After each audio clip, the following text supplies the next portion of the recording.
பேராலயத்தில் கொடியேற்ற முத்தாரம்மன் கோயிலில் சிறப்பு பூஜைகள் செய்து கொடியை இருமத மக்களும் ஒற்றுமையுடன் ஊர்வலமாக மேலதாளத்துடன் சென்று கொடிமரத்தில் சிறப்பு வழிபாடு நடத்தி கொடியேற்றம் செய்யும் அதிசய நிகழ்ச்சி கன்னியாகுமரி மாவட்டத்தில் பல ஆண்டுகளாக நடந்து வருகிறது. கன்னியாகுமரி மாவட்டத்தில் இந்துக்களும் கிறிஸ்தவர்களும் சம அளவில் வசிக்கும் மாவட்டமாகும். இங்கு இரு மதத்தைச் சேர்ந்தவர்கள் ஒரே ஊரில் இருந்தாலும் உறவினர்களாகவே இருப்பதால் ஒற்றுமையுடன் இருப்பது வழக்கம். இருப்பினும் சில ஊர்களில் இந்துக்களும் கிறிஸ்தவர்களுக்கும் வழிபாட்டில் பிரச்சனைகள் ஏற்படுவதுண்டு.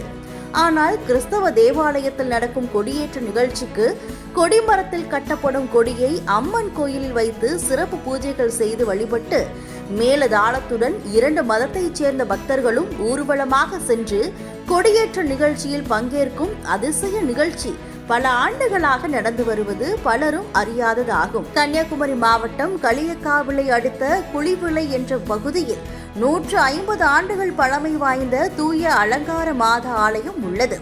இந்த ஆலயத்தில் 9ஆம் தேதியன்று கொடியேற்றத்துடன் விழா தொடங்கி 17ஆம் தேதி வரை ஆலய விழா நடைபெற உள்ளது. இந்த விழாவில் மத ஒற்றுமையை போற்றும் வகையில் சிறப்பான நிகழ்வு ஆண்டுதோறும் நடந்து வருகிறது. கொடியேற்ற நாளில் கொடிமரத்திற்கு கட்டப்படும் கொடியை ஆலயத்தின் அருகே உள்ள முத்தாரம்மன் கோயிலில் வைத்து சிறப்பு பூஜைகள் செய்யப்படும். பின்னர் இரு மதத்தைச் சேர்ந்த மக்களும் எந்த மதபேதமும் இன்றி ஊர்வலமாக மேலதாளத்துடன் கொடியை எடுத்து வருவார்கள். ஆலயத்தின் நுழைவாயிலில் உள்ள கொடிமரத்தில் சிறப்பு வழிபாடு நடத்தப்படும். இதில் இரண்டு மதத்தில் உள்ளவர்களும் கலந்து கொள்வர். பின்னர் கொடிமரத்தில் கொடியை கட்டி கொடியேற்ற நிகழ்ச்சி தொடங்குகிறது. கொடியேற்றம் தொடங்கிய பிறகு சிறப்பு திருப்பலி நடத்தப்படுகிறது. கொடியேற்றத்தின் போது ஆடல் பாடல் நிகழ்ச்சியும் வான வேடிக்கை நிகழ்ச்சிகளும் நடத்தப்படுவது வழக்கம். பல ஆண்டுகளாகவே இந்த நிகழ்ச்சி மிகவும் சிறப்பாக நடந்து வருவது குறிப்பிடத்தக்கது.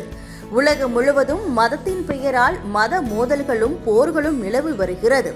இந்த காலகட்டத்தில் அன்பு சகோதரத்துவத்தை மேம்படுத்தவும் மத நல்லிணக்கத்தை ஏற்படுத்தவும் சுவாமி விவேகானந்தர் கூறியபடி மத ஒற்றுமைக்கான முதல் தோற்றம் இந்தியாவில் இருந்துதான் தொடங்கியது என்பதை நினைவு கூறும் வகையில் இந்த நிகழ்ச்சியை நடத்துவதாக ஊர் மக்கள் தெரிவிக்கின்றனர். மதத்தின் பெயரால் ஒருவரை ஒருவர் அழித்துக் கொள்ள நினைக்கும் இந்த காலகட்டத்தில் இது போன்ற அரிய நிகழ்ச்சிகள் மூலம் மத ஒற்றுமை நீடிக்க வேண்டும் என்பதே விருப்பம்.